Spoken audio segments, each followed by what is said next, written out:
नमस्कार, हमारे IGNOU audio books channel पर आपका स्वागत है। इंदिरा गांधी राष्ट्रीय मुक्त विश्वविद्यालय, school of tourism and hospitality service management सॉत्जम, BTMC-132 प्रबंधन की बुनियादें। खंड 1 व्यावसायिक मूलभूत संकल्पनाएं, रूप तथा वित्तपोषण। इकाई 2 व्यावसायिक संगठन के रूप। 2.0 उद्देश्य। इस इकाई का अध्ययन करने के पश्चात आप इस योग्य हो सकेंगे कि विभिन्न प्रकार व्यावसायिक संगठनों का वर्णन कर सकें, प्रत्येक व्यावसायिक संगठन की विशेषताएं बता सकें तथा प्रत्येक व्यावसायिक संगठन के गुणों व सीमाओं का वर्णन कर सकें। 2. एक प्रस्तावना। पिछली इकाई में आपने पढ़ा है कि लाभ कमाने की दृष्टि से किया गया कोई भी कार्य व्यवसाय कहलाता है और ऐसा कार्य औद्योगिक कार्य हो सकता है अथवा व्यापारिक कार्य या बैंकिंग, बीमा, परिवहन आदि जैसा सेवा कार्य हो सकता है। आपने यह भी पढ़ा है कि व्यवसाय को शुरू करने के लिए विभिन्न साधनों को एक साथ जुटाना और उन्हें व्यवस्थित ढंग से कार्य पर लगाना व्यावसायिक संगठन कहलाता है। वह व्यक्ति जो व्यवसाय शुरू करता है, आवश्यक पूंजी जुटाता है तथा जोखिम वहन करता है, व्यवसाय का स्वामी कहलाता है। जब व्यवसाय छोटे पैमाने का होता है तो एक व्यक्ति भी आवश्यक पूंजी जुटा सकता है तथा जोखिम उठा सकता है, परंतु जब यह बड़े पैमाने पर होता है तो एक से अधिक व्यक्तियों का सहयोग होना आवश्यक हो सकता है। अस्तु व्यवसाय का स्वामी एक व्यक्ति भी हो सकता है या व्यक्तियों का समूह भी। जब व्यवसाय का एक ही व्यक्ति स्वामी होता है तथा वह व्यक्ति ही उसे चलाता है तब यह एकल स्वामित्व संगठन कहलाता है, परंतु जब व्यक्तियों का समूह इसका स्वामी होता है तब यह साझेदारी फर्म अथवा कंपनी अथवा सहकारी समिति का रूप ले सकता है। इस इकाई में आप इन विभिन्न प्रकार के व्यवसाय संगठनों के लक्षण, वर्गीकरण, गुण व सीमाओं की विस्तृत जानकारी प्राप्त करेंगे। चित्र 2. 1 को देखिए। इस चित्र से आपको व्यवसाय के विभिन्न रूपों की जानकारी हो सकेगी। विवरण के लिए स्क्रीन देखें। चित्र 2.1 व्यावसायिक संगठनों के विभिन्न रूप।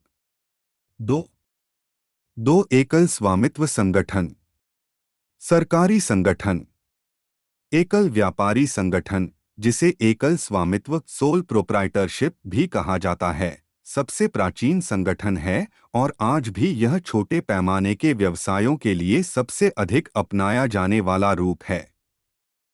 स्थापना की दृष्टि से यह सबसे सरल है। इसके लिए व्यक्ति सर्वप्रथम निश्चय करता है कि उसे किस प्रकार का व्यवसाय करना है और वह उसके लिए आवश्यक पूंजी जुटा लेता है। अपनी बचत से अथवा अपने मित्रों तथा संबंधियों के ऋण लेकर पूंजी जुटाई जा सकती है। अपने ही मकान के एक भाग में अथवा किराए पर लिए मकान में वह अपना कारोबार शुरू कर सकता है। प्रायः वह व्यक्ति स्वयं ही अपने कारोबार का प्रबंधन करता है। इसके लिए वह अपने परिवार के सदस्यों की सहायता भी ले सकता है अथवा कुछ लोगों को नौकरी पर रख सकता है।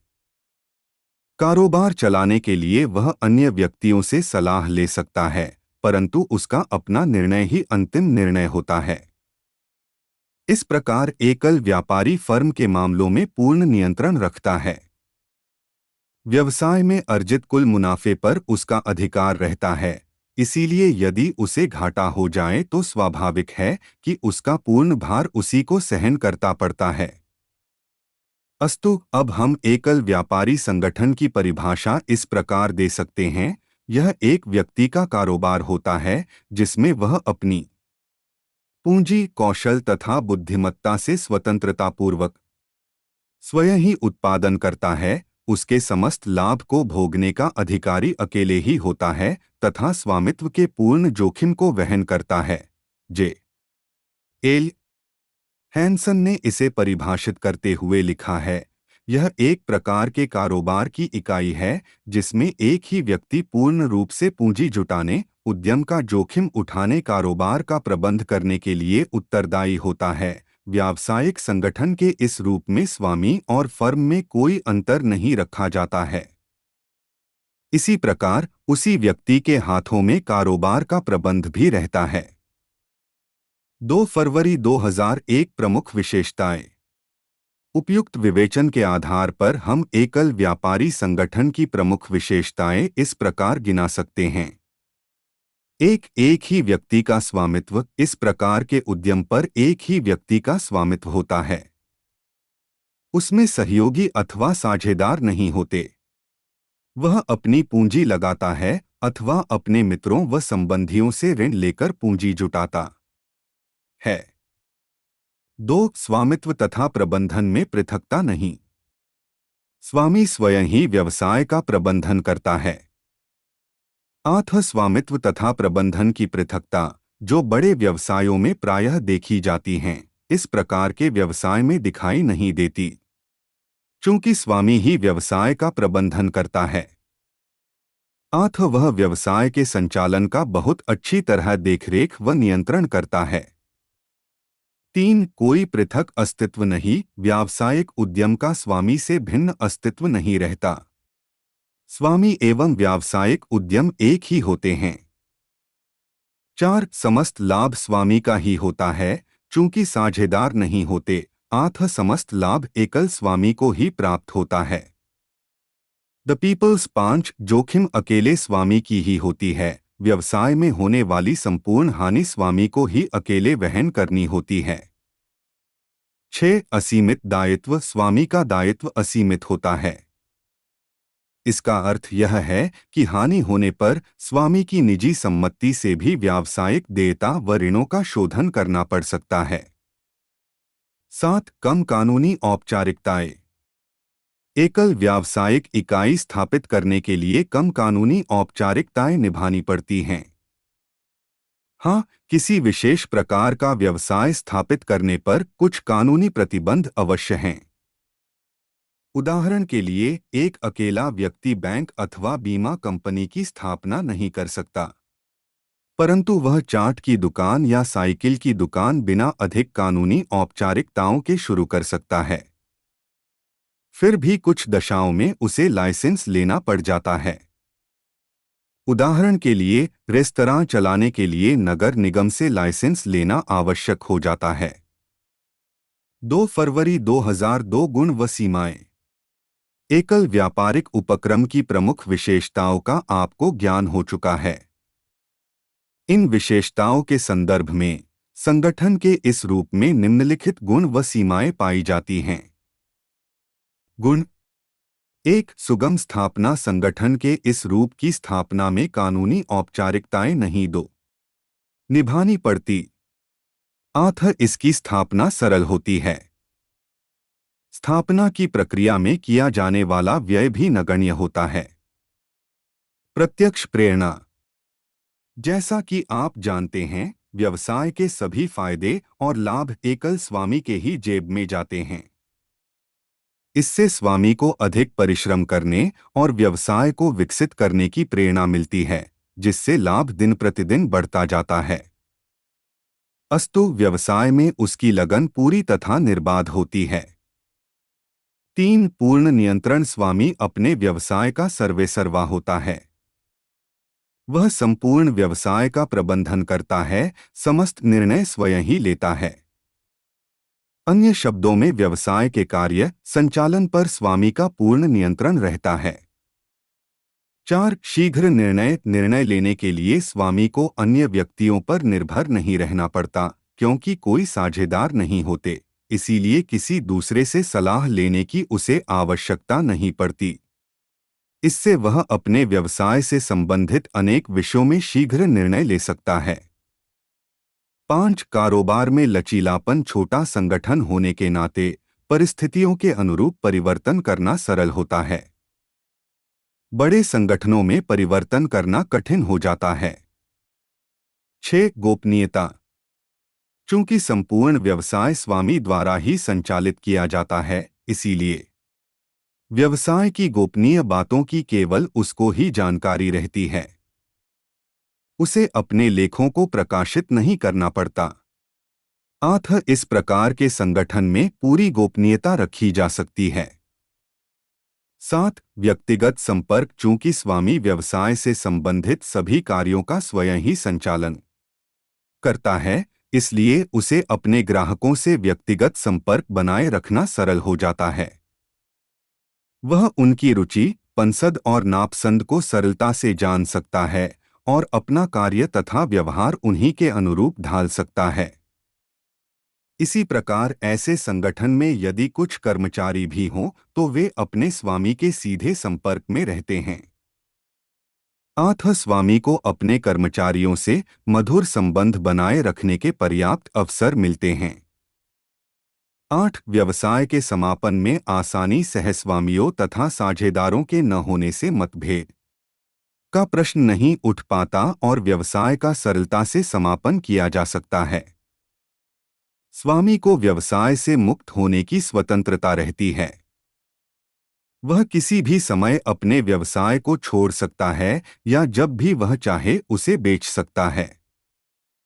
स्थापना तथा समापन की सरलता के कारण एकल स्वामित्व रूप अपनाया जाता है, क्योंकि इससे किसी व्यवसाय के चलने या ठप्प हो जाने की परख हो सकती है। सीमाएं। 1. सीमित साधन।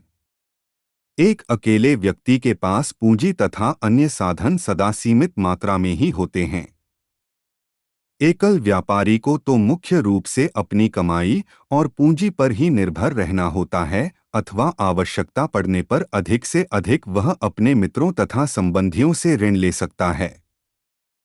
इस प्रकार स्वामी की पूंजी जुटाने की क्षमता सीमित होती है। यही कारण है कि बड़े पैमाने पर किसी व्यवसाय के विस्तार की योजना को सरलता से पूरा करना दुष्कर होता है। 2. सीमित प्रबंध क्षमता। आधुनिक व्यवसाय में उत्पादन, वित्त, विपणन आदि विभिन्न क्षेत्रों में ज्ञान व कौशल की आवश्यकता होती है। इन सभी क्षेत्रों का विशिष्ट ज्ञान एक ही व्यक्ति के पास होना संभव नहीं है। यह निश्चयपूर्वक नहीं कहा जा सकता कि उसके निर्णय संतुलित ही होंगे। 3. बड़े पैमाने पर कारोबार के लिए उपयुक्त नहीं। एकल व्यापारी के पास साधन सीमित होते हैं। यह छोटे पैमाने पर चलाए जाने वाले व्यवसायों के लिए ही उपयुक्त होता है, बड़े पैमाने के लिए नहीं। 4. असीमित दायित्व। आप जानते हैं कि स्वामी का दायित्व असीमित होता है। हानि की दशा में उसकी निजी संपत्ति तथा वस्तुएं भी फर्म की देयता का शोधन करने में लगाई जा सकती हैं। वह बड़ी जोखिम लेने के लिए तैयार नहीं हो सकता और अपने व्यवसाय का विस्तार करने के लिए उत्साह नहीं जुटा पाता है। 5. कम स्थायित्व। व्यवसाय की निरंतरता तथा स्थायित्व केवल एक ही व्यक्ति पर निर्भर होता है। जब उस व्यक्ति की मृत्यु हो जाती है तो फर्म को बंद करने की नौबत आ सकती है। 6. कोई रोकथाम और नियंत्रण नहीं। एकल व्यापारी चूंकि अपनी फर्म का बादशाह होता है, इसलिए कोई भी बाहरी व्यक्ति उसके कार्य व व्यवहार पर उंगली नहीं उठा सकता। एकल व्यापारी पर कोई रोकथाम और नियंत्रण नहीं होता। 7. बड़े पैमाने पर व्यवसाय के लाभ की संभावना। एकल व्यापारी बहुधा छोटे पैमाने पर ही अपना कारोबार चलाता है, वह बड़े पैमाने पर उत्पादन अथवा क्रय विक्रय से होने वाले लाभ से वंचित रह जाता है। इससे कारोबार की लागत के अधिक होने की संभावना बनी रहती है। 2. 3. साझेदारी संगठन। अपनी आप पढ़ चुके हैं कि एकल व्यापार संगठनों के सीमित वित्तीय साधन, सीमित प्रबंध कौशल एवं योग्यता तथा असीमित दायित्व होते हैं। यदि व्यापार का विस्तार करना हो तो अधिक पूंजी तथा अधिक प्रबंध कौशल की आवश्यकता होती है। साथ ही जोखिम भी बढ़ जाती है। एकल व्यापारी इन सभी शर्तें को पूरा करने में असमर्थ हो सकता है। एक व्यक्ति के पास प्रबंध कौशल तो नहीं, परंतु पूंजी हो सकती है। अच्छा प्रबंधक हो सकता है, परंतु वह पर्याप्त पूंजी नहीं जुटा पाता। ऐसी स्थिति में दो अथवा दो से अधिक व्यक्ति मिल जाते हैं और अपनी पूंजी एवं कौशल को मिलाकर व्यवसाय को संगठित करते हैं। इस प्रकार का व्यावसायिक संगठन साझेदारी संगठन कहलाता है। एकल स्वामित्व संगठन की सीमाओं तथा असफलताओं के परिणामस्वरूप ही इसका विकास हो पाया है। जे एल हैंसन ने इस रूप की परिभाषा इस प्रकार दी है: साझेदारी व्यावसायिक संगठन का एक ऐसा रूप है जिसमें दो अथवा दो से अधिक और अधिक से अधिक 20 व्यक्ति किसी कारोबार को करने के लिए एक साथ मिल जाते हैं। भारतीय भागीदारी अधिनियम 1932 के अंतर्गत दी गई परिभाषा इस प्रकार है: साझेदारी उन व्यक्तियों के बीच का संबंध है जो सभी के द्वारा संचालित अथवा सभी की ओर से उनमें से किसी एक के द्वारा संचालित कारोबार का लाभ बांटने के लिए सहमत होते हैं। यूएसए के यूनिफॉर्म पार्टनरशिप एक्ट के अनुसार साझेदारी दो अथवा दो से अधिक व्यक्तियों के बीच का साहचर्य है जो मुनाफा बांटने के लिए किसी कारोबार को सहस्वामी के रूप में चलाते हैं। उपर्युक्त परिभाषाओं के आधार पर हम कह सकते हैं कि साझेदारी दो अथवा दो से अधिक व्यक्तियों के साहचर्य है जो सभी के द्वारा संचालित अथवा सभी की ओर से किसी एक के द्वारा संचालित कारोबार के लाभ को बांटने के लिए आपस में मिले हुए होते हैं। साझेदारी व्यवसाय के स्वामी व्यक्तिगत रूप से साझेदार कहलाते हैं तथा सामूहिक रूप से फर्म अथवा साझेदारी फर्म उन्हें आपस में हुए करार के अनुसार वे अपने हिस्से की पूंजी लगाते हैं तथा कारोबार को चलाने का दायित्व निभाते हैं। परंतु कुछ स्थितियों में एक ही साझेदार संपूर्ण पूंजी अथवा उसका बहुत बड़ा भाग लगाता है और अन्य साझेदार चाहे कुछ पूंजी लगाएं या नहीं परंतु वे तकनीकी व प्रबंधकीय कौशल जुटाते हैं। आम तौर पर ये सभी शर्तें साझेदारी करार अथवा करारनामे में उल्लिखित रहती हैं। 2 मार्च 2001 प्रमुख विशेषताएं। उपर्युक्त विवेचन के आधार पर हम साझेदारी संगठन की प्रमुख विशेषताओं को इस प्रकार सूचीबद्ध कर सकते हैं। एक से अधिक व्यक्ति। साझेदारी फर्म स्थापित करने के लिए कम से कम 2 व्यक्तियों का होना आवश्यक होता है।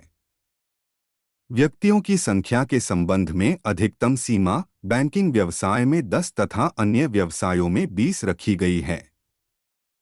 2 संविदात्मक संबंध। साझेदारी उन व्यक्तियों के बीच हुए समझौते से उत्पन्न होती है जिन्हें साझेदार कहा जाता है। दूसरे शब्दों में कोई व्यक्ति करार के आधार पर ही साझेदार बन सकता है। यह करार मौखिक, लिखित अथवा निर्हित हो सकता है। 3 लाभ का बंटवारा। साझेदारों के बीच कारोबार के लाभ और हानि का बंटवारा करने के लिए भी करार आवश्यक होता है। यह साझेदारी के प्रमुख तत्वों में से एक है। यदि 2 अथवा 2 से अधिक व्यक्ति एक संपत्ति के सहस्वामी हैं और उसकी आय आपस में बांट लेते हैं तो उनके बीच का यह संबंध साझेदारी नहीं कहलाएगा। 4 कारोबार का विद्यमान होना है। साझेदारों के बीच किए जाने वाले करार का उद्देश्य होता है विधिपूर्ण कारोबार की स्थापना करना और उससे होने वाले लाभ को बांट लेना। यदि उद्देश्य कारोबार के अलावा और कुछ है तो यह साझेदारी नहीं कहलाएगा। उदाहरण के लिए, यदि उद्देश्य कोई धर्मार्थ कार्य करना है तो वह साझेदारी नहीं कहलाएगा। 5 मालिक एजेंट संबंध। फर्म का कारोबार सभी के द्वारा अथवा सबकी ओर से एक अथवा कुछ के द्वारा चलाया जा सकता है। फर्म के कार्यकलाप में प्रत्येक साझेदार को भाग लेने का अधिकार होता है। फर्म के कारोबार के संबंध में अन्य पक्षकारों के साथ व्यवहार करते समय प्रत्येक साझेदार को फर्म तथा अन्य साझेदारों को प्रतिनिधित्व करने का अधिकार होता है। फर्म के नाम में तथा साधारण व्यवसाय के दौरान किए गए उसके कार्य सभी साझेदारों के लिए बाध्यकर होते हैं। इस अर्थ में साझेदार अन्य साझेदारों तथा फर्म का एजेंट माना जाता है। 6 असीमित दायित्व। व्यवसाय संबंधी ऋण के प्रति प्रत्येक साझेदार का दायित्व असीमित होता है। इसका अर्थ यह है कि जब फर्म के पास अपने देयताओं का शोधन करने के लिए पर्याप्त परिसंपत्ति नहीं होती तो साझेदारों को अपनी निजी परिसंपत्ति से ये भुगतान करने होते हैं। ऋणदाता समस्त ऋण की रकम केवल एक साझेदार से भी वसूल कर सकते हैं। अस्तु सभी साझेदार संयुक्त तथा पृथकतः व्यवसाय के संपूर्ण ऋण तथा देयताओं के लिए उत्तरदायी होते हैं। 7. सदाशयता तथा ईमानदारी। साझेदारी करार साझेदारों के बीच सदाशयता पर आधारित होता है। साझेदार ईमानदार होने चाहिए तथा उन्हें एक दूसरे पर विश्वास करना चाहिए। उन्हें व्यवसाय के बारे में प्रत्येक जानकारी देनी चाहिए तथा एक दूसरे को फर्म के लेखों का सही चित्र प्रस्तुत करना चाहिए। 8. शेयरों के हस्तांतरण पर रोक। कोई भी साझेदार सभी साझेदारों की स्वीकृति लिए बिना बाहर के किसी व्यक्ति को अपने शेयरों का हस्तांतरण नहीं कर सकता। 2 मार्च 2002 साझेदारों का वर्गीकरण। आप पढ़ सकते हैं कि फर्म के कार्य संचालन में भिन्न भिन्न साझेदारों की भिन्न भिन्न भूमिका होती है। एक साझेदार अधिक पूंजी लगा सकता है, जबकि दूसरा उसके प्रबंध में अधिक समय दे सकता है। उनकी जो भी भूमिका होती है, उसके आधार पर हम साझेदारों को विभिन्न श्रेणियों में वर्गीकरण कर सकते हैं। साझेदारों के वर्गीकरण के लिए चित्र 2.2 देखिए। विवरण के लिए स्क्रीन देखें। चित्र 2 साझेदारों का वर्गीकरण। व्यवसाय के संचालन में भाग लेने की मात्रा के आधार पर साझेदारों को 2 वर्गों में बांटा जा सकता है। क सक्रिय और ख निष्क्रिय अथवा सुप्त साझेदार। क सक्रिय एक्टिव साझेदार। यदि साझेदार फर्म प्रबंध में सक्रिय रूप से भाग लेता है तो वह सक्रिय साझेदार कहलाता है। उसे क्रियाशील साझेदार भी कहा जाता है। ख निष्क्रिय सुप्त डोरमेंट स्लीपिंग साझेदार। यदि साझेदार फर्म के कार्य संचालन में सक्रिय रूप से भाग नहीं लेता है तो उसे निष्क्रिय साझेदार कहा जाता है। निष्क्रिय साझेदार फर्म में केवल पूंजी लगाता है। वह फर्म के कार्य संचालन में भाग नहीं लेता। इस प्रकार के साझेदार को सुप्त साझेदार भी कहा जाता है। लाभ में भाग प्राप्त करने के आधार पर साझेदारों को क नाममात्र के साझेदार तथा ख लाभ में भाग पाने वाले साझेदार के रूप में भी वर्गीकृत किया जा सकता है। नाममात्र के नॉमिनल साझेदार वह साझेदार जो फर्म को केवल अपना नाम ही देता है। नाममात्र का साझेदार कहलाता है। वह न तो पूंजी लगाता है और न ही दिन प्रतिदिन के कार्यों तथा प्रबंधन में भाग लेता है। इस प्रकार के साझेदारों को फर्म के लाभ में भाग नहीं मिलता, परंतु वे अन्य पक्षकारों के प्रति के कार्यों के लिए उत्तरदायी ठहराए जाते हैं। लाभ में भाग पाने वाले साझेदार पार्टनर्स इन प्रॉफिट्स वह साझेदार जो फर्म के लाभ में तो भाग पाता है परंतु हानि होने की दशा में उत्तरदायी नहीं ठहराया जाता, लाभ में भाग पाने वाले साझेदार कहलाता है। नियमानुसार उसे फर्म के प्रबंधन में भाग लेने का कोई अधिकार नहीं होता। यह बात उस अवयस्क व्यक्ति पर लागू होती है जिसे फर्म के लाभ में भाग प्राप्त करने का अधिकार दिया गया है। व्यवहार तथा आचरण के आधार पर साझेदारों का वर्गीकरण क विबंधजात साझेदार और ख व्यपदेशनजात साझेदार के रूप में भी किया जा सकता है। विबंधजात साझेदार पार्टनर बाय एस्टॉपल कोई व्यक्ति जब जनता के सामने इस प्रकार व्यवहार करता है कि वह यह समझने लगती है कि वह व्यक्ति फर्म का साझेदार है तो वह विबंधजात साझेदार कहलाता है। ऐसे व्यक्ति को फर्म के लाभ में भाग नहीं मिलता परंतु वह फर्म दायित्वों के प्रति उत्तरदायी ठहराया जाता है। व्यपदेशनजात साझेदार पार्टनर बाय होल्डिंग आउट यदि फर्म का साझेदार यह प्रदर्शित करता है कि अमुक व्यक्ति भी इस फर्म में साझेदार है और जब उस व्यक्ति को यह पता चलता है तब भी वह इस बात से इनकार नहीं करता अर्थात यह नहीं कहता कि वह फर्म में साझेदार नहीं है, तो इस प्रकार का व्यक्ति व्यपदेशनजात साझेदार कहलाता है। इस प्रकार के साझेदार को फर्म के लाभ भाग नहीं मिलता, परंतु वह फर्म के दायित्वों के प्रति उत्तरदायी होता है। आपको इन दोनों प्रकार के साझेदारों के बीच अंतर को स्पष्ट रूप से समझ लेना चाहिए। विबंधजात साझेदार वह होता है जो अपने व्यवहार तथा आचरण के अन्य व्यक्तियों के मस्तिष्क में यह विचार भर देता है कि वह फर्म का साझेदार है, परंतु व्यपदेशनजात साझेदार के लिए फर्म के अन्य साझेदार अन्य पक्षकारों से कहते हैं कि अमुक व्यक्ति भी फर्म का साझेदार है, जबकि वास्तव में ऐसा नहीं है, और वह व्यक्ति इस बात का खंडन भी नहीं करता। दायित्व के आधार पर भी साझेदारों को दो वर्गों में बांटा जा सकता है। क सीमित साझेदार, ख सामान्य साझेदार। सीमित लिमिटेड साझेदार। इस प्रकार के साझेदार के दायित्व की सीमा उसके द्वारा फर्म लगाई हुई पूंजी तक ही होती है। वह फर्म के प्रबंधन में भाग लेने का अधिकारी नहीं होता, परंतु अन्य सामान्य साझेदारों को परामर्श देने का अधिकार रखता है। उसके कार्य फर्म के लिए बाध्यकर नहीं होते। अपनी सूचना के लिए उसे फर्म की पुस्तकों को देखने का अधिकार होता है। इन साझेदारों को विशेष साझेदार का नाम भी दिया जाता है। सामान्य जनरल साझेदार, यह असीमित साझेदार के नाम से भी जाना जाता है। उसका दायित्व असीमित होता है और वह व्यवसाय के प्रबंधन में भाग लेने का भी अधिकारी है। सीमित साझेदार के अलावा अन्य साझेदार भी सामान्य साझेदार माने जाते हैं। जैसा कि आप जानते हैं कि साझेदारी का दायित्व असीमित होता है।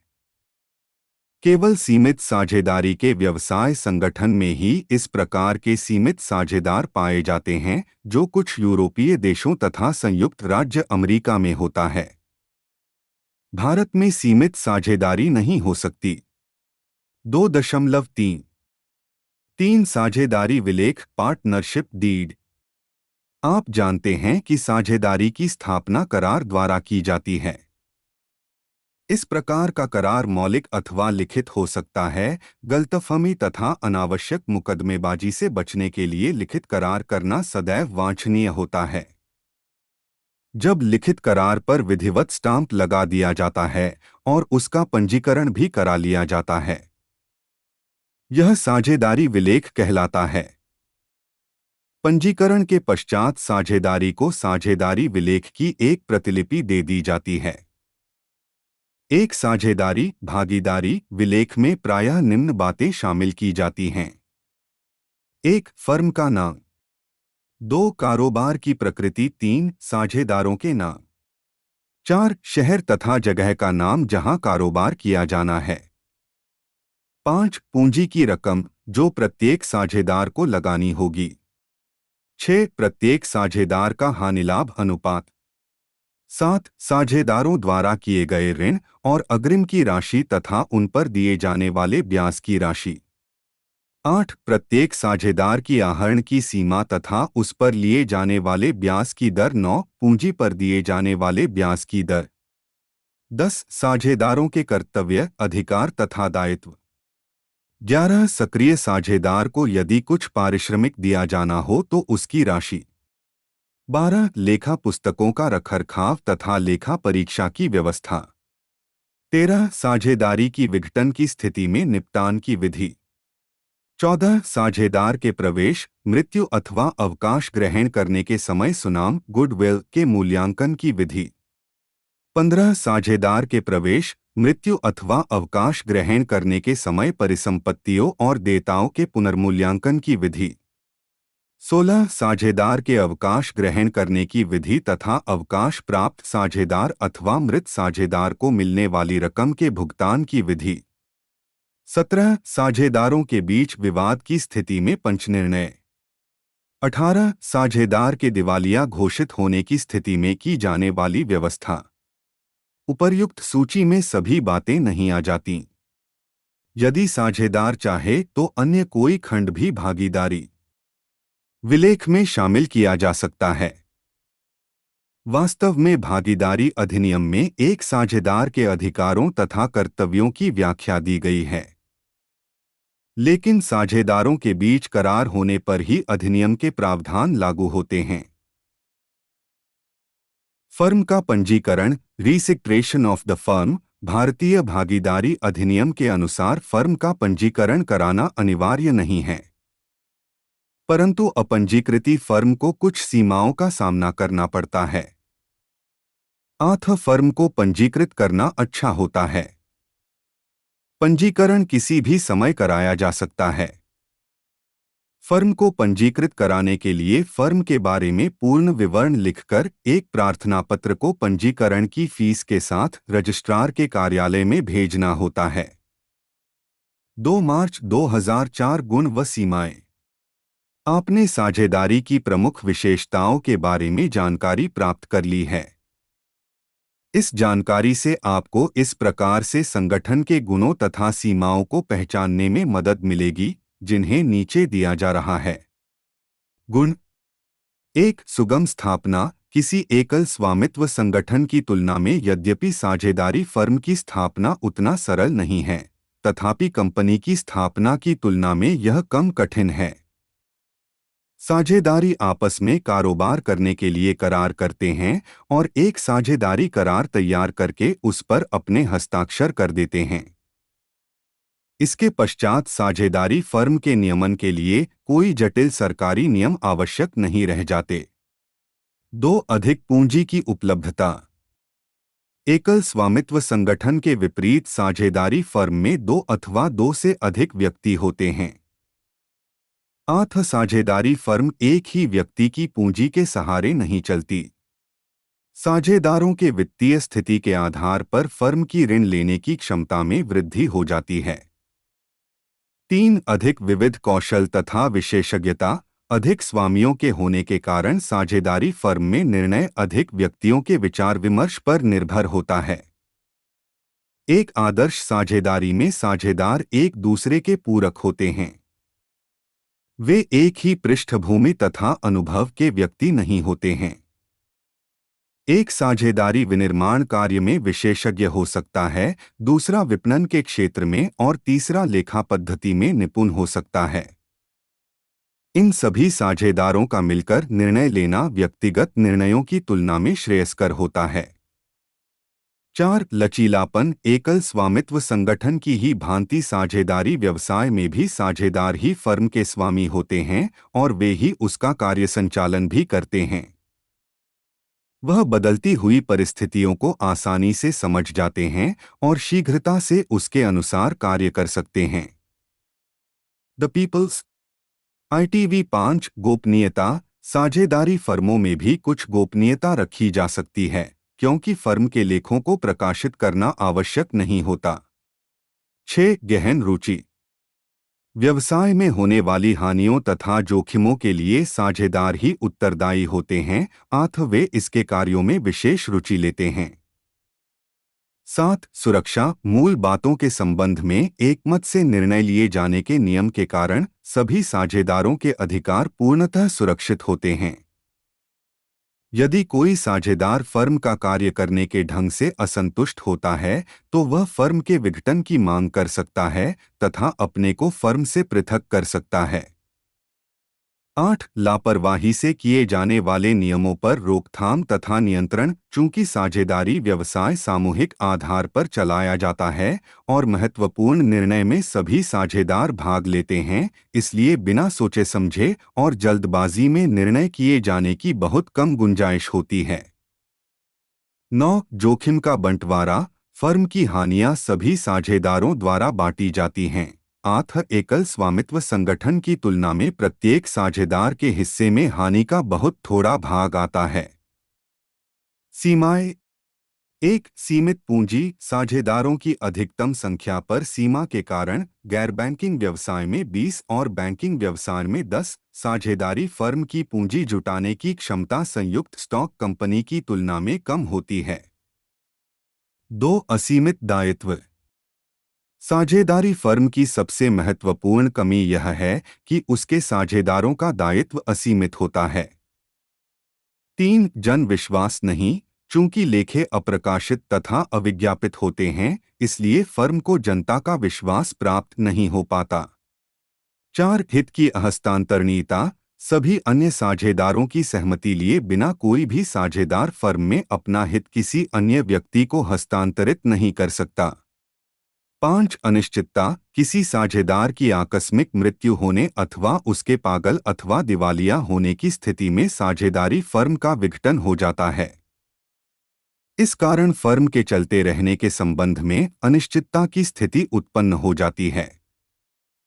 फिर भी यदि इस प्रकार की बातों को भागीदारी विलेख में स्पष्ट कर दिया जाए तो इस स्थिति से आंशिक रूप से बचा जा सकता है। 6 साझेदारों में विरोध। साझेदारों में प्रायः गलतफहमी और विरोध होने की आशंका रहती है। परिणामस्वरूप निर्णय करने में देरी तो होती ही है तथा फर्म के विघटन की भी नौबत आ सकती है। यदि भागीदारी विलेख स्पष्ट तथा विस्तृत हो तो यह समस्या कुछ सीमा तक दूर हो सकती है। 7 निहित अधिकार की जोखिम। चूंकि प्रत्येक साझेदार फर्म तथा अन्य साझेदारों के लिए एजेंट का कार्य करता है, इसलिए एक साझेदार के कार्य फर्म तथा अन्य साझेदारों के लिए बाध्यकर होते हैं। एक बेईमान अथवा अयोग्य साझेदार फर्म को मुसीबत में फंसा सकता है और अन्य साझेदारों को उसका परिणाम भुगतना पड़ सकता है। 2.4 संयुक्त हिंदू परिवार फर्म। संयुक्त हिंदू परिवार अपने ढंग का विशिष्ट व्यावसायिक रूप है जो केवल भारत में ही पाया जाता है। इस प्रकार की फर्म का स्वामित्व संयुक्त हिंदू परिवार को प्राप्त होता है और उस परिवार को प्राप्त होता है और फर्म पर हिंदू कानून के प्रावधान लागू होते हैं। क मिताक्षर। बंगाल तथा असम के अलावा यह संपूर्ण भारत में लागू होता है। इस शाखा के अनुसार हिंदू अपने पितामह से उत्तराधिकारी में संपत्ति प्राप्त करता है। इस प्रकार पुरुष वंश में लगातार 3 पीढ़ियां पुत्र, पौत्र, प्रपौत्र पैतृक संपत्ति उत्तराधिकार में प्राप्त करती हैं। ये सभी सहदायिक सहस्वामी कहलाते हैं तथा परिवार का ज्येष्ठ व्यक्ति कर्ता कहलाता है। हिंदू सक्सेशन एक्ट 1956 में सहदायिकी हित के उत्तराधिकारी क्षेत्र का विस्तार कर दिया है। अब मृतक सहदायिक कोपारसेनर के स्त्री वंशज अथवा स्त्री वंशज के माध्यम से पुरुष संबंधी को भी भाग मिलने लगा है। दाएं भाग। यह बंगाल तथा असम में लागू है। इसके अनुसार पिता की मृत्यु के पश्चात ही पुरुष उत्तराधिकारियों को सदस्यता प्राप्त होती है। हिंदू विधि कानून के अनुसार कारोबार एक दाय योग्य संपत्ति है। हिंदू की मृत्यु के पश्चात कारोबार के सभी सहदायिकों का संयुक्त रूप से स्वामित्व हो जाता है। सहदायिकों में ज्येष्ठतम व्यक्ति नया कर्ता बन जाता है और कारोबार का प्रबंध करता है। यदि कोई संपत्ति किसी अन्य संबंधी से उत्तराधिकारी के रूप में प्राप्त होती है अथवा निजी साधनों से प्राप्त की जाती है तो वह निजी संपत्ति मानी जाती है और वह पैतृक संपत्ति से भिन्न होती है। संयुक्त हिंदू परिवार फर्म की महत्वपूर्ण विशेषताएं निम्नलिखित हैं।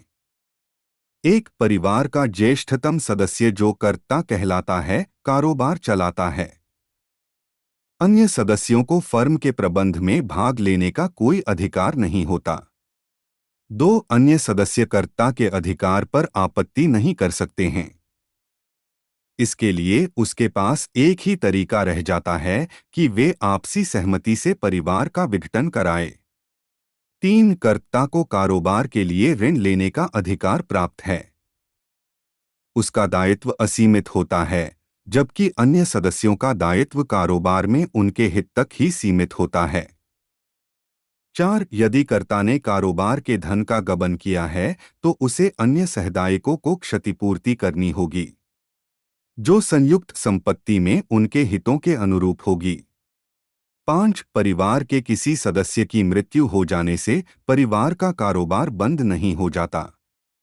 6 आपसी मतैक्य द्वारा संयुक्त हिंदू पारिवारिक फर्म का विघटन किया जा सकता है। आपको साझेदारी फर्म तथा संयुक्त हिंदू परिवार में अंतर जान लेना चाहिए। संयुक्त हिंदू परिवार हिंदू विधि के प्रवर्तन का परिणाम है। किसी व्यवसाय को संयुक्त हिंदू पारिवारिक व्यवसाय में बदलने के लिए किसी औपचारिक करार की आवश्यकता नहीं होती। परिवार के सदस्य स्वतः ही व्यवसाय के सहस्वामी बन जाते हैं। व्यवसाय का प्रबंधन केवल कर्ता ही कर सकता है।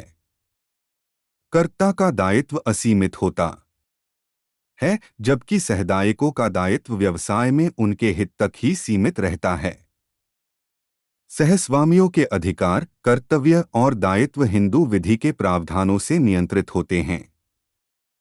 साझेदारी कुछ व्यक्तियों के बीच हुए करार का परिणाम होती है और यह जरूरी नहीं कि व्यक्तियों में रक्त संबंध हो। प्रत्येक साझेदार को व्यवसाय के प्रबंधन में भाग लेने का अधिकार होता है। प्रत्येक साझेदार का दायित्व असीमित होता है। साझेदारों के कर्तव्य, अधिकार तथा दायित्व पर भारतीय भागीदारी अधिनियम 1932 के प्रावधान लागू होते हैं। 2.5 कंपनी संगठन, कोऑपरेटिव ऑर्गेनाइजेशन। आप यह जान चुके हैं कि एकल व्यवसाय तथा साझेदारी व्यवसाय में सीमित साधन, असीमित दायित्व, सीमित प्रबंध कौशल आदि दोष पाए जाते हैं। संगठन का जीवन तथा स्थायित्व भी इनके स्वामियों साझेदारों के जीवन तथा स्थायित्व पर निर्भर होता है। ये संगठन बड़े पैमाने पर चलाए जाने वाले व्यवसायों के लिए उपयुक्त नहीं माने जाते। बड़े पैमाने के व्यवसायों के लिए भारी निवेश तथा विशिष्ट प्रबंधन कौशल की आवश्यकता होती है। जोखिम का तत्व भी अधिक होता है। इन्हीं परिस्थितियों ने कंपनी जैसे व्यावसायिक संगठन को जन्म दिया है। संयुक्त पूंजी कंपनी की स्थिति में पूंजी एक या दो व्यक्तियों द्वारा नहीं जुटाई जाती, वरन बहुत अधिक व्यक्तियों द्वारा जुटाई जाती है, जिन्हें शेयरधारी, शेयर होल्डर कहा जाता है। इस प्रकार बड़ी मात्रा में पूंजी जुटाना संभव हो जाता है। एक संयुक्त पूंजी कंपनी कारोबार चलाने के लिए व्यक्तियों का एक संघ है, जिसे कंपनी अधिनियम के अंतर्गत पंजीकृत कराया जाता है। यह कृत्रिम व्यक्ति कहलाता है, क्योंकि इसका सृजन कानून द्वारा होता है। इसका एक अपना विशिष्ट नाम होता है, इसकी एक सार्व मुद्रा, कॉमन सील होती है तथा इसकी अनंत सदस्यता होती है। यह अपने नाम से मुकदमा दायर कर सकती है और उसके नाम से उस पर मुकदमा दायर किया जा सकता है। कंपनी की अत्यंत व्यापक रूप से स्वीकृत परिभाषा यूएसए में इसे कारपोरेशन, निगम कहा जाता है, प्रधान न्यायमूर्ति मार्शल द्वारा दी गई है। उनके अनुसार कारपोरेशन, निगम एक कृत्रिम, अदृश्य और अमूर्त जीव है जिसका अस्तित्व केवल कानून की दृष्टि में है। कानून द्वारा उत्पन्न जीव होने के कारण इसके केवल वे ही गुण होते हैं जिन्हें इसको जन्म देने वाला चार्टर प्रत्यक्ष रूप से अथवा परोक्ष रूप से इसे जीवित रखने के लिए प्रदान करता है। न्यायमूर्ति लॉर्ड लिंडले ने इसकी परिभाषा देते हुए कहा है, यह बहुत से व्यक्तियों का संघ जो संयुक्त कॉमन स्टॉक में द्रव्य अथवा द्रव्य के मूल्य के बराबर की वस्तु का अंशदान करते हैं और एक सामान्य उद्देश्य के लिए उनका प्रयोग करते हैं। इस प्रकार जुटाई गई रकम कंपनी की पूंजी कहलाती है। वे व्यक्ति जो इसमें अंशदान करते हैं अथवा जो इसके स्वामी होते हैं, इसके सदस्य कहलाते हैं। पूंजी का आनुपातिक भाग जिस पर प्रत्येक सदस्य का अधिकार होता है, उसका अंश शेयर कहलाता है।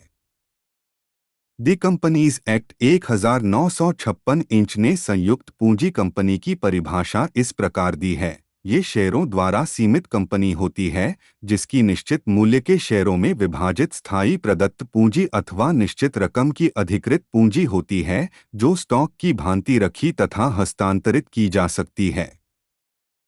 कंपनी की स्थापना इस सिद्धांत के आधार पर होती है कि केवल इसके सदस्य ही उन शेयरों अथवा स्टॉक के स्वामी हो सकते हैं, अन्य व्यक्ति नहीं। एक संयुक्त स्टॉक कंपनी में कंपनी के वास्तविक स्वामी शेयरधारी ही होते हैं। उनकी देयता सीमित होती है। वे अन्य व्यक्तियों को अपने शेयरों का हस्तांतरण कर सकते हैं। चूंकि शेयरधारी संख्या में बहुत अधिक होते हैं, अतः सभी कंपनी का प्रबंधन नहीं कर सकते। अतः वे एक निदेशक मंडल का निर्वाचन करते हैं जो कंपनी का प्रबंधन करता है। कंपनी का भाग्य इन निदेशकों के पथ प्रदर्शन तथा निदेशन पर निर्भर होता है। ये निदेशक कंपनी का दिन प्रतिदिन का कार्य करने के लिए कुछ व्यक्तियों की नियुक्ति करते हैं। कंपनी ऋण पत्रों, जिन्हें बॉन्ड भी कहा जाता है, का निर्गम कर अतिरिक्त पूंजी जुटा सकती है। आप संगठन के कंपनी स्वरूप, इसकी मुख्य विशेषताएं, वर्गीकरण तथा इसके गठन के बारे में विस्तार से खंड 2, इकाई 2 में जानेंगे। यहाँ हम संगठन के कंपनी प्रकार की को सूचीबद्ध करते हैं। 2.5 1 गुण व सीमाएं। सीमाओं, प्रकार की खूबियों और प्रायः सभी देशों में कंपनी संगठन लोकप्रिय तथा सफल रहा है। जहां बड़ी मात्रा में साधनों की आवश्यकता पड़ती है तथा उत्पादन बड़े पैमाने पर किया जाता है, संगठन का यह रूप उपयुक्त होता है। 20वीं सदी में संयुक्त स्टॉक कंपनियों की संख्या में अत्यधिक वृद्धि हुई है। अब हम संगठन के कंपनी रूप के गुण व सीमाओं का विवेचन करेंगे। 1 बड़ी मात्रा में पूंजी। संगठन के कंपनी के रूप में बड़ी संख्या के शेयरधारी होते हैं, अतः बड़ी मात्रा में पूंजी प्राप्त करना संभव हो जाता है। जब कभी और पूंजी की आवश्यकता होती है, यह शेयर तथा ऋणपत्र जारी कर सकती है। इस कारण केवल कंपनी जैसा संगठन ही सबसे अधिक उपयुक्त रहता है। 2 सीमित दायित्व। शेयरधारियों का दायित्व, यदि अन्यथा उल्लिखित न हो, उनके द्वारा लिए गए शेयरों के अंकित मूल्य तक अथवा उनके द्वारा दी गई गारंटी तक सीमित होती हैं। कंपनी से ऋणों की वसूली के लिए शेयरधारियों की निजी संपत्ति कुर्क नहीं कराई जा सकती। अस्तु संगठन का यह रूप उन व्यक्तियों के लिए बड़ा आकर्षक है जो अधिक जोखिम नहीं उठाना चाहते। एकल स्वामित्व तथा साझेदारी व्यवसाय में बहुत अधिक जोखिम रहता है। निगम एक कृत्रिम, अदृश्य और अमूर्त जीव है जिसका अस्तित्व केवल कानून की दृष्टि में है। कानून द्वारा उत्पन्न जीव होने के कारण इसके केवल वे ही गुण होते हैं जिन्हें इसको जन्म देने वाला चार्टर प्रत्यक्ष रूप से अथवा परोक्ष रूप से इसे जीवित रखने के लिए प्रदान करता है। न्यायमूर्ति लॉर्ड लिंडले ने इसकी परिभाषा देते हुए कहा है, यह बहुत से व्यक्तियों का संघ जो संयुक्त कॉमन स्टॉक में द्रव्य अथवा द्रव्य के मूल्य के बराबर की वस्तु का अंशदान करते हैं और एक सामान्य उद्देश्य के लिए उनका प्रयोग करते हैं। इस प्रकार जुटाई गई रकम कंपनी की पूंजी कहलाती है। वे व्यक्ति जो इसमें अंशदान करते हैं अथवा जो इसके स्वामी होते हैं, इसके सदस्य कहलाते हैं। पूंजी का आनुपातिक भाग जिस पर प्रत्येक सदस्य का अधिकार होता है, उसका अंश शेयर कहलाता है। दी कंपनीज एक्ट 1956 इंच ने संयुक्त पूंजी कंपनी की परिभाषा इस प्रकार दी है, ये शेयरों द्वारा सीमित कंपनी होती है जिसकी निश्चित मूल्य के शेयरों में विभाजित स्थायी प्रदत्त पूंजी अथवा निश्चित रकम की अधिकृत पूंजी होती है जो स्टॉक की भांति रखी तथा हस्तांतरित की जा सकती है। कंपनी की स्थापना इस सिद्धांत के आधार पर होती है कि केवल इसके सदस्य ही उन शेयरों अथवा स्टॉक के स्वामी हो सकते हैं, अन्य व्यक्ति नहीं। एक संयुक्त स्टॉक कंपनी में कंपनी के वास्तविक स्वामी शेयरधारी ही होते हैं। उनकी देयता सीमित होती है। वे अन्य व्यक्तियों को अपने शेयरों का हस्तांतरण कर सकते हैं। चूंकि शेयरधारी संख्या में बहुत अधिक होते हैं, अतः सभी कंपनी का प्रबंधन नहीं कर सकते। अतः वे एक निदेशक मंडल का निर्वाचन करते हैं जो कंपनी का प्रबंधन करता है। कंपनी का भाग्य इन निदेशकों के पथ प्रदर्शन तथा निदेशन पर निर्भर होता है। ये निदेशक कंपनी का दिन प्रतिदिन का कार्य करने के लिए कुछ व्यक्तियों की नियुक्ति करते हैं। कंपनी ऋण पत्रों, जिन्हें बॉन्ड भी कहा जाता है, का निर्गम कर अतिरिक्त पूंजी जुटा सकती है। आप संगठन के कंपनी स्वरूप, इसकी मुख्य विशेषताएं, वर्गीकरण तथा इसके गठन के बारे में विस्तार से खंड 2, इकाई 2 में जानेंगे। यहाँ हम संगठन के कंपनी प्रकार की को सूचीबद्ध करते हैं। 2 मई 2001 गुण व सीमाएं। सीमाओं, प्रकार की खूबियों और प्रायः सभी देशों में कंपनी संगठन लोकप्रिय तथा सफल रहा है। जहां बड़ी मात्रा में साधनों की आवश्यकता पड़ती है तथा उत्पादन बड़े पैमाने पर किया जाता है, संगठन का यह रूप उपयुक्त होता है। 20वीं सदी में संयुक्त स्टॉक कंपनियों की संख्या में अत्यधिक वृद्धि हुई है। अब हम संगठन के कंपनी रूप के गुण व सीमाओं का विवेचन करेंगे। 1. बड़ी मात्रा में पूंजी। संगठन के कंपनी के रूप में बड़ी संख्या के शेयरधारी होते हैं, अतः बड़ी मात्रा में पूंजी प्राप्त करना संभव हो जाता है। जब कभी और पूंजी की आवश्यकता होती है, यह शेयर तथा ऋणपत्र जारी कर सकती है। इस कारण केवल कंपनी जैसा संगठन ही सबसे अधिक उपयुक्त रहता है। 2. सीमित दायित्व। शेयरधारियों का दायित्व, यदि अन्यथा उल्लिखित न हो, उनके द्वारा लिए गए शेयरों के अंकित मूल्य तक अथवा उनके द्वारा दी गई गारंटी तक सीमित होती हैं। कंपनी से ऋणों की वसूली के लिए शेयरधारियों की निजी संपत्ति कुर्क नहीं कराई जा सकती। अस्तु संगठन का यह रूप उन व्यक्तियों के लिए बड़ा आकर्षक है जो अधिक जोखिम नहीं उठाना चाहते। एकल स्वामित्व तथा साझेदारी व्यवसाय में बहुत अधिक जोखिम रहता है। 3. स्थायी अस्तित्व। कंपनी की पृथक विधिक सत्ता और शाश्वत जीवन होता है।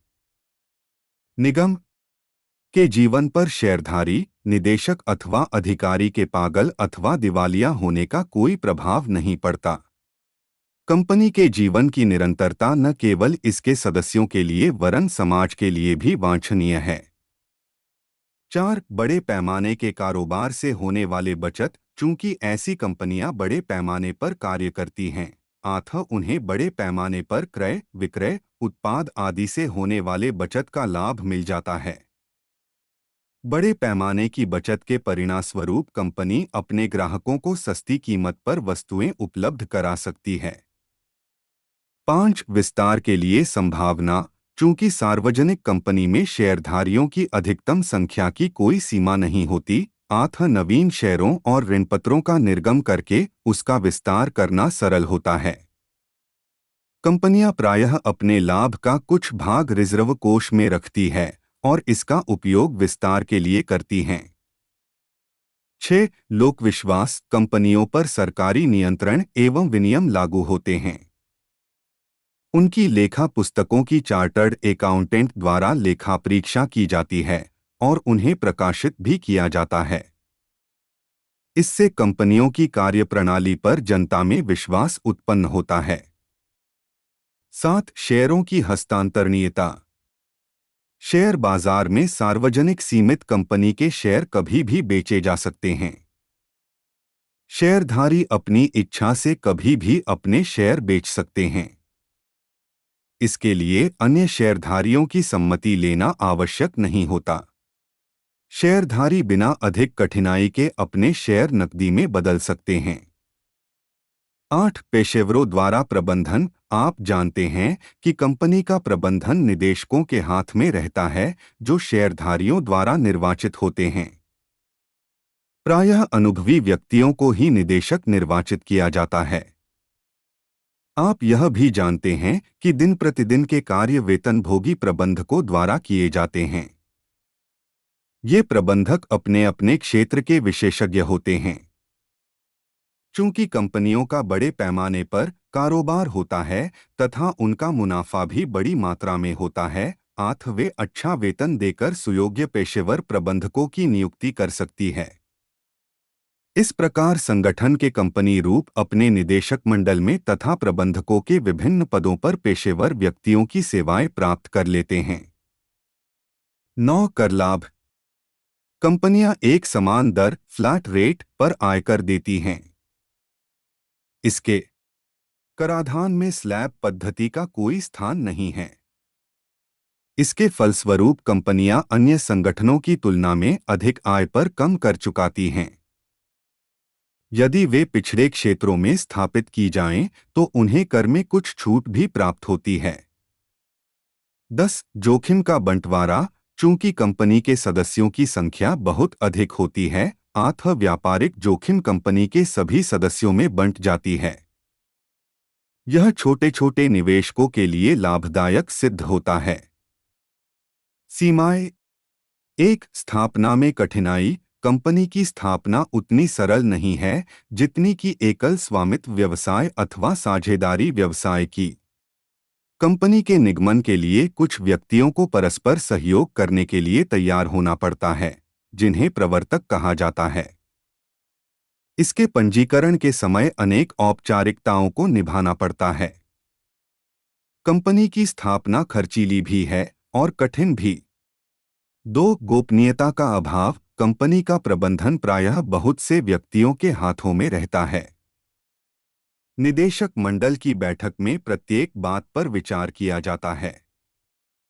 8. एकल व्यवसायी तथा साझेदारी फर्म की तुलना में संगठन के कंपनी रूप की व्यावसायिक बातों को गोपनीय रखना अपेक्षाकृत कठिन हो जाता है। 3. निर्णय लेने में देरी। संगठन के कंपनी रूप में सभी महत्वपूर्ण निर्णय या तो निदेशक मंडल द्वारा अथवा शेयरधारियों द्वारा अपनी बैठकों में किए जाते हैं। 8. निर्णय प्रक्रिया में समय लगता है। यदि शीघ्र निर्णय किया जाना है तो तुरंत बैठक का आयोजन करना कठिन हो जाएगा और निर्णय में देरी के कारण कुछ व्यावसायिक अवसर हाथ से निकल जाएंगे। 4. अल्पहितों की उपेक्षा। शेयरधारियों के बहुसंख्यक वर्ग के प्रतिनिधि निदेशक मंडल के सदस्य बन जाते हैं। अल्पसंख्यक शेयरधारी वर्ग कभी भी निदेशक मंडल में प्रतिनिधित्व प्राप्त नहीं कर पाते। परिणामस्वरूप अल्पसंख्यक सदस्यों के हितों की अवहेलना होती रहती है तथा वे बहुसंख्यक वर्ग के हाथों सताए जाते रहते हैं। 5. आर्थिक शक्ति का संकेंद्रण। संगठन का कंपनी रूप आर्थिक शक्ति को कुछ हाथों में केंद्रित करने को बढ़ावा देता है। कुछ व्यक्ति बहुत सी कंपनियों में निदेशक बन जाते हैं तथा निजी हितों को पूरा करने वाली नीतियां अपनाते हैं। वे अन्य अनेक कंपनियों के शेयर खरीदकर उन्हें नियंत्रित कंपनियां बना लेते हैं। कंपनियों की स्थापना तथा कुछ व्यक्तियों को बहुत सी कंपनियों का निदेशक बन जाना कुछ ही व्यापारिक गृहों के हाथों में आर्थिक शक्ति को केंद्रित करने में सहायक होते हैं। 6. व्यक्तिगत रुचि की कमी। एकल स्वामित्व तथा साझेदारी फर्मों का प्रबंधन स्वयं फर्म के स्वामियों द्वारा ही किया जाता है। कंपनी जैसे संगठन में दिन प्रतिदिन का प्रबंधन वेतनभोगी अधिकारियों द्वारा किया जाता है। इन व्यक्तियों का कंपनी से कोई व्यक्तिगत लगाव नहीं रहता। इसके परिणामस्वरूप कर्मचारियों को अभिप्रेरित करने की शक्ति में कमी आ सकती है तथा उनकी कार्यकुशलता घट सकती है। 7. अधिक सरकारी प्रतिबंध। कंपनी पर ऐसे बहुत से प्रतिबंध लगे होते हैं जिनमें एकल व्यवसाय तथा साझेदारी व्यवसाय बचे रहते हैं। 8. कंपनी को अपना बहुत सा समय तथा श्रम इन विभिन्न कानूनी औपचारिकताओं को पूरा करने में लगाना पड़ता है। 8. कपटपूर्ण प्रबंधन। कुछ कपटी प्रवर्तक जाली कंपनी बना लेते हैं तथा वे उनके शेयर निर्गमित कर लाभ रकम एकत्रित करते हैं। बाद में उन कंपनियों का समापन कर वे अपना पल्ला झाड़ देते हैं। यह भी संभव है कि निदेशक एवं पेशेवर प्रबंधक अपने निजी लाभ के लिए कंपनी के धन का दुरुपयोग कर लें, जिससे कंपनी को हानि उठानी पड़े। 2. 6. सहकारी संगठन। सहकारी संगठन प्रायः रूप से कमजोर वर्गों द्वारा व्यवसायों के माध्यम से अपने समान आर्थिक हितों को प्राप्त करने के लिए स्थापित किए जाते हैं। सहकारी संगठनों का मूल सिद्धांत स्वयं की सहायता तथा परस्पर सहायता करना है। किसी भी सहकारी संगठन का मूल उद्देश्य अपने सदस्यों की सेवा करना होता है। इस दृष्टि से यह अन्य 3 संगठनों से भिन्न है, जो मुख्यतः लाभ कमाने के लिए होते हैं। सरकारी संगठन की महत्वपूर्ण विशेषताएं लाभ के स्थान पर सेवा, प्रतियोगिता के स्थान पर परस्पर सहायता, निर्भरता के स्थान पर स्वावलंबन तथा कारोबार के स्थान पर नैतिक एकता बनाए रखना है। अंतर्राष्ट्रीय श्रम कार्यालय द्वारा दी गई परिभाषा के अनुसार सहकारी संगठन ऐसे व्यक्तियों का समूह है जिनके साधन प्रायः सीमित होते हैं, जिन्होंने स्वेच्छापूर्वक आपसी मेलमिलाप से एक सार्वजनिक आर्थिक उद्देश्य की प्राप्ति के लिए लोकतंत्रात्मक रूप से चलाए जाने वाले व्यावसायिक संगठन की स्थापना की है, जो आवश्यक पूंजी को न्यायोचित आधार पर जुटाते हैं और उपक्रम के लाभ और जोखिम में समुचित भागीदार होते हैं।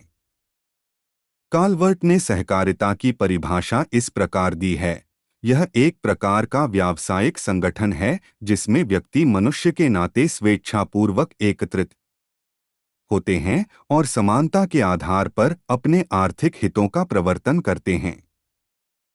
भारतीय सहकारी सोसाइटी अधिनियम 1912 की धारा 4 में इसकी परिभाषा इस प्रकार दी गई है: यह एक संस्था है जिसका उद्देश्य सहकारिता के सिद्धांतों के आधार पर अपने सदस्यों के आर्थिक हितों का प्रवर्तन करते हैं। उक्त परिभाषाओं के आधार पर हम कह सकते हैं कि सहकारी संगठन उन व्यक्तियों का स्वैच्छिक संघ है जो आर्थिक रूप से सशक्त नहीं होते और अपने पांवों पर खड़े नहीं हो सकते। वे लाभ कमाने उद्देश्य से नहीं, वरन पर्याप्त वित्तीय साधनों के अभाव को दूर करने के लिए आपस में मिल जाते हैं। इस प्रकार के संगठन का मूल उद्देश्य स्वावलंबन तथा परस्पर सहायता करना होता है। सहकारी संगठनों को उस राज्य में जहां सीमित का पंजीकृत कार्यालय स्थापित करना हो, सहकारी समितियों के रजिस्ट्रार के कार्यालय में पंजीकृत कराना होता है। सहकारी समिति की स्थापना के लिए कम से कम 10 सदस्यों का होना आवश्यक है, परंतु सदस्यों की अधिकतम संख्या की कोई सीमा नहीं है। कंपनी संगठन की ही भांति सहकारी समिति के सदस्य समिति के स्वामी होते हैं। वे ही आवश्यक पूंजी जुटाते हैं तथा मुनाफे में से अपना भाग पाते हैं, जिसे डिविडेंड या लाभांश कहते हैं। सदस्यों का दायित्व सीमित होता है। समिति का प्रबंध समिति द्वारा किया जाता है, जिसके सदस्यों का निर्वाचन इसकी वार्षिक साधारण सभा में होता है। 2 जून 2001 प्रमुख विशेषताएं। उपर्युक्त विवेचन का आधार पर हम सहकारी संगठन की निम्नलिखित स्पष्ट विशेषताओं का उल्लेख कर सकते हैं। 1. स्वैच्छिक संघ, जैसा कि ऊपर बताया जा चुका है। एक सामान्य उद्देश्य को पूरा करने के लिए समान रुचि वाले व्यक्ति एक संघ बना लेते हैं, जिसको वे इच्छापूर्वक कभी भी छोड़ सकते हैं। इसके 2 महत्वपूर्ण अभिप्राय हैं। कोई भी व्यक्ति इसका सदस्य हो सकता है, चाहे उसकी जाति, मत, धर्म, रंग आदि कुछ भी हो। सदस्य बिना किसी दबाव अथवा धमकी के संघ स्थापित करते हैं। 2. स्वायत्तता तथा स्थायित्व। सहकारी समिति संविधान, सामान्य नियम तथा चार्टर की सीमाओं के अंतर्गत स्वतः प्रबंध करने वाली संगठन होती है। अपने क्षेत्राधिकार के अंतर्गत यह आत्मनिर्भर होती है, अपना नवीकरण कर सकती है तथा अपना नियंत्रण स्वयं ही करती है। कंपनी की ही भांति सहकारी संगठन का भी अपने सदस्यों से पृथक एवं स्वतंत्र अस्तित्व होता है। इस अर्थ में इसका शाश्वत जीवन होता है, जिस पर सदस्यों के आने जाने का कोई प्रभाव नहीं पड़ता। 3. लोकतंत्रीय प्रबंध। सहकारी संगठन का प्रबंधन एक प्रबंधन समिति करती है, जिसका निर्वाचन साधारण सभा में सदस्य एकमत के आधार पर करते हैं, चाहे उनके पास कितने ही शेयर क्यों न हो।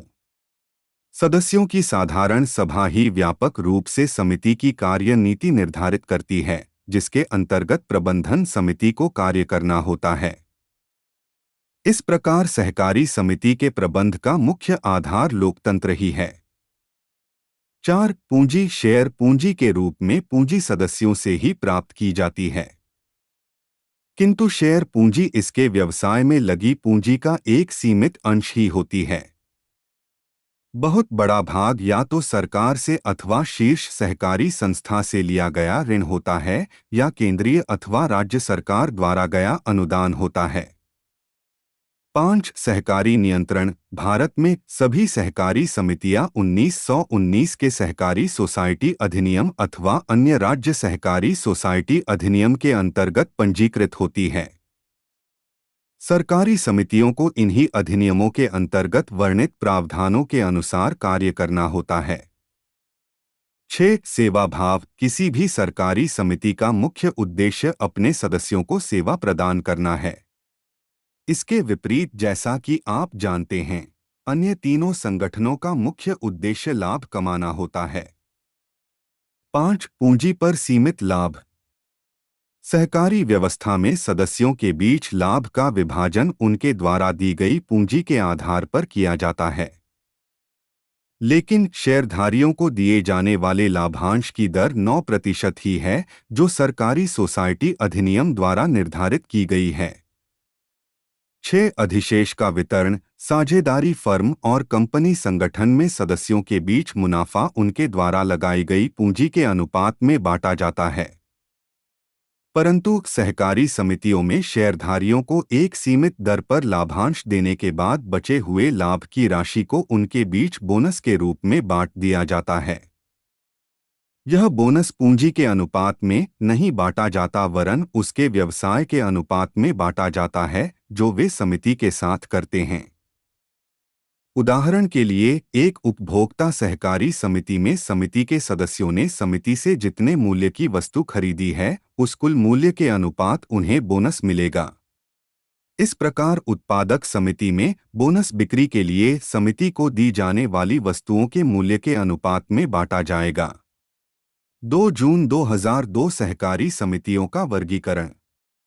समाज के विभिन्न वर्गों की भलाई के लिए सहकारी समितियां विभिन्न क्षेत्रों में स्थापित की गई थीं। 8 विभिन्न प्रकार की सहकारी समितियां पाई जाती हैं।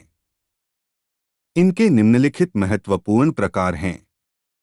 1 उपभोक्ता सहकारी समितियां, कंज्यूमर कोऑपरेटिव्स। वे लोग जो दिन प्रतिदिन काम में लाई जाने वाली घरेलू वस्तुओं को उचित मूल्य पर प्राप्त करना चाहते हैं, उपभोक्ता सहकारी समिति बना लेते हैं। इन समितियों का प्रमुख उद्देश्य सदस्यों को अनुचित व्यापारिक बुराइयों तथा तीव्रगति से होने वाली मूल्य वृद्धि से बचाना होता है। ये समितियां थोक व्यापारियों का उत्पादकों से बड़ी मात्रा में वस्तुएं खरीदती हैं और उन्हें अपने सदस्यों तथा कभी-कभी गैर सदस्यों को बेचती हैं।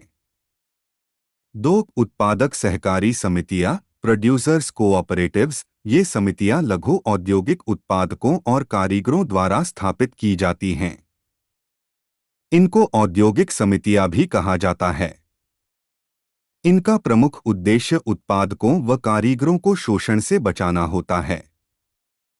वे सदस्यों को साख की सुविधा प्रदान करती हैं, कच्चे माल दिलाती हैं, उनके उत्पाद को बाजार में बेचती हैं और अवक्रय के आधार पर सदस्यों को मशीनरी खरीदने में सहायता करती हैं।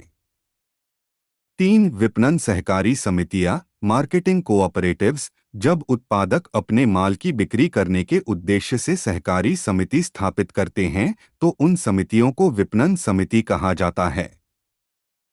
ये समितियां सदस्यों को माल बेचने के समय बिचौलियों के शोषण से बचाती हैं। 4 गृह निर्माण सहकारी समितियां, हाउसिंग कोऑपरेटिव्स। ये समितियां प्रायः शहरी क्षेत्रों में स्थापित की जाती हैं।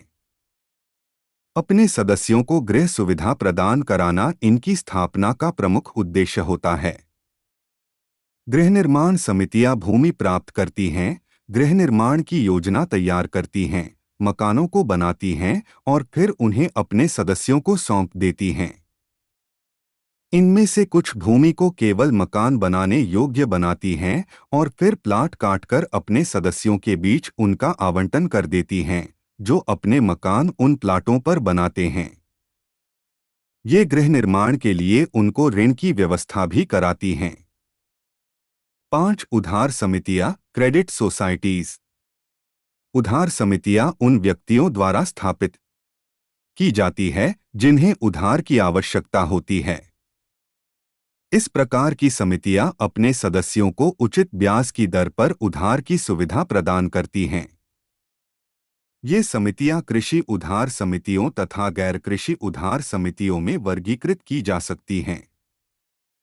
इन समितियों को पुनः दो वर्गों में बांटा जाता है: आय, अल्प तथा मध्यम अवधि के लिए उधार सुविधा प्रदान करने वाली समितियां तथा दीर्घ अवधि के लिए उधार प्रदान करने वाली समितियां। गैर कृषि उधार समितियां औद्योगिक इकाइयों तथा अन्य संस्थाओं के कर्मचारियों द्वारा स्थापित की जाती हैं।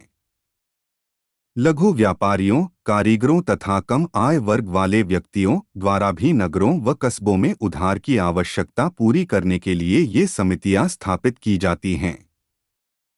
सहकारी नगर बैंक, बचत समितियां, कर्मचारी उधार समितियां, औद्योगिक सहकारी बैंक, गृहबंधक बैंक आदि इस श्रेणी में आते हैं। 6. कृषि सहकारी समितियां, फार्मिंग कोऑपरेटिव्स।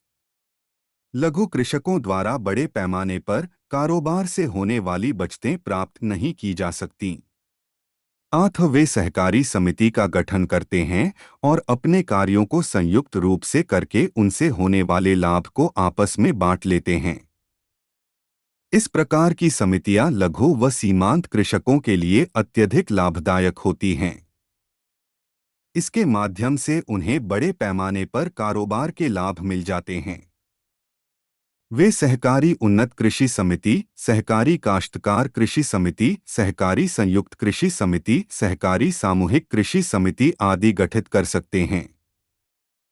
उपरोक्त सहकारी समितियों के अलावा भी बहुत सी अन्य प्रकार की समितियां स्थापित की जा सकती हैं, क्योंकि सहकारिता सिद्धांत अनेक कार्यों तथा कारोबार पर भी लागू होता है। संसाधन समितियां, परिवहन समितियां, निर्माण समितियां, धोबियों की समितियां, मछुआरों की समितियां, तिलहन उगाने वालों की समितियां, डेयरी समितियां, गन्ना उगाने वालों की समितियां आदि प्रकार की सहकारी समितियां होती हैं। इन सब समितियों का उद्देश्य अपने सदस्यों की भलाई करना होता है। 2 जून 2003 गुण व सीमाएं। विभिन्न प्रकार की सहकारी समितियों के अपने अपने गुण व सीमाएं होती हैं, परंतु कुछ गुण तथा सीमाएं सभी प्रकार की सहकारी समितियों में पाई जाती हैं। गुण 1. सुगम स्थापना। कंपनी की स्थापना की तुलना में सहकारी समिति की स्थापना अधिक सरल होती है।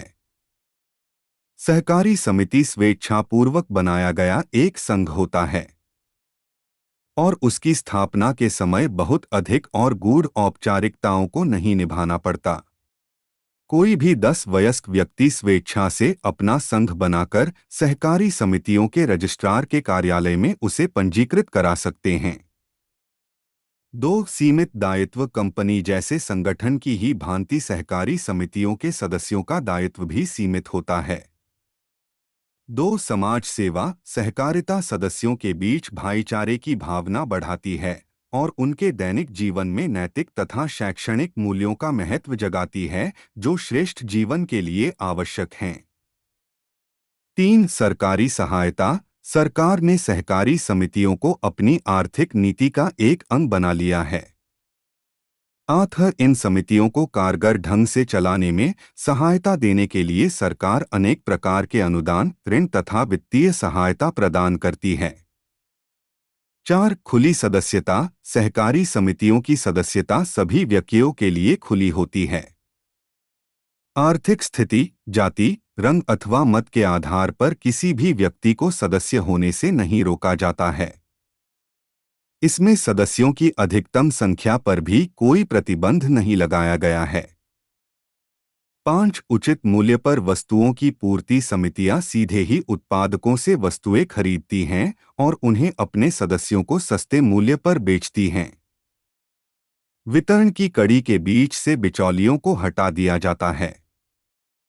उपभोक्ता सहकारी समितियां ऐसे समय पर अपने सदस्यों को आवश्यक वस्तुओं की पूर्ति कराती हैं, जबकि बाजार में उसकी कमी हो जाती है। पूंजीगत माल भी, जैसे मशीनरी आदि, उत्पादकों से सीधे ही खरीदकर वे सदस्यों को बेचती हैं। इस प्रकार सहकारी समितियां सस्ती दर पर नियमित रूप से माल देने की व्यवस्था करती हैं। सीमाएं। एक, व्यावसायिक प्रतिभा की कमी। सदस्यों को प्रायः व्यवसाय करने का अनुभव नहीं होता। जब वे समिति के निदेशक मंडल के सदस्य बन जाते हैं, तब समिति का कार्य संचालन प्रभावी ढंग से नहीं हो पाता। कंपनियों की भांति सहकारी समितियां प्रबंध कुशलता बढ़ाने के लिए बाहर से प्रतिभाशाली तथा प्रशिक्षित व्यक्तियों को नियुक्त नहीं कर सकती। इसका कारण यह है कि ऐसा करना उनके उद्देश्यों तथा सीमित साधनों के अनुकूल नहीं होता। ES 2, आपसी हितों का अभाव। सदस्यों में सहकारिता का भावना कूट-कूट कर भरी होने पर ही सरकारी समिति सफल हो पाती है। परंतु अभाग्यवश कुछ प्रभावशाली सदस्य सहकारी समिति को अपने निजी लाभ का साधन बना लेते हैं। 3, रुचि की कमी।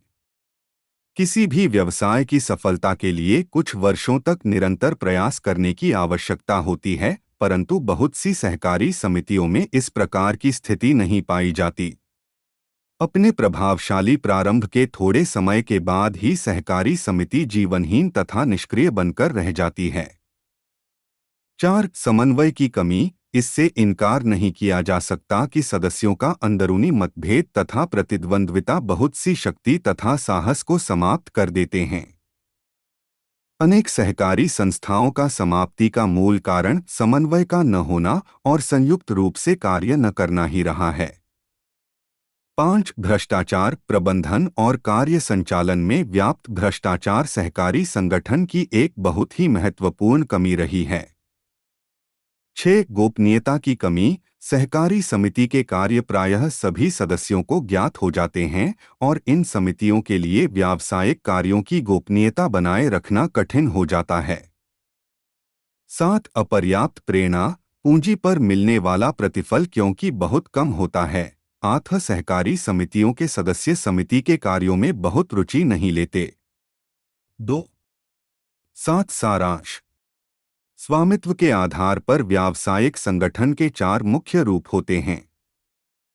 1, एकल व्यापारी संगठन। 2, साझेदारी संगठन। 3, कंपनी संगठन और 4, सहकारी संगठन।